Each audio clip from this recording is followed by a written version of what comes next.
ഛത്തീസ്ഗഡ് രാഷ്ട്രീയത്തെ പിടിച്ചുലച്ച ജീരംകെട്ടിയ സംഭവം നടന്നത് ഇവിടെയാണ്. മുൻ കേന്ദ്രമന്ത്രി V C Shukla, PCC president Nandakumar Patel, Salwa Judum നേതാവ് മഹേന്ദ്രകർമ്മ തുടങ്ങി 32 കോൺഗ്രസ് നേതാക്കന്മാരാണ് മാവോയിസ്റ്റുകളുടെ ക്രൂരമായ ആക്രമണത്തിൽ ഇവിടെ പിടഞ്ഞു വീണു മരിച്ചത്. സുക്മയിൽ നിന്ന് ദന്തേവാഡയിലേക്ക് പോവുകയായിരുന്ന പരിവർത്തന യാത്രയ്ക്കിടെയാണ് മാവോയിസ്റ്റുകൾ താണ്ഡവമാടിയത്.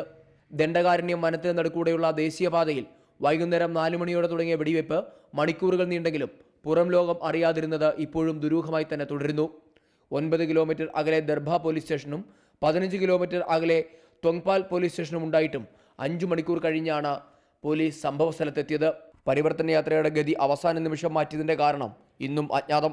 എല്ലാത്തിനും മൂക്കസാക്ഷിയായി വെടികൊണ്ട് തകർന്ന PCCയുടെ ഉടമസ്ഥതയിലുള്ള കാർ ദർഭ പോലീസ് സ്റ്റേഷന് മുന്നിൽ കിടക്കുന്നു. തൊട്ടടുത്ത് കുഴിബോംബ് ആക്രമണത്തിൽ തകർന്ന മറ്റൊരു വാഹനവും. മഹേന്ദ്രകർമ്മ എന്ന സാൽവാജുദും നേതാവിനെ ലക്ഷ്യം വെച്ചായിരുന്നു ആക്രമണം.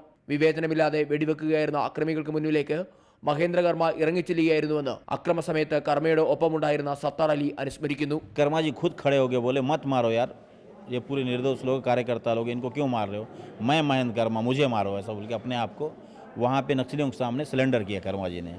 कर्मा जी के सिलेंडर करने के बाद अंदर से आवाज़ आई कि महेंद्र कर्मा आ गया, बंद करो, तो गोली बंद हो गई.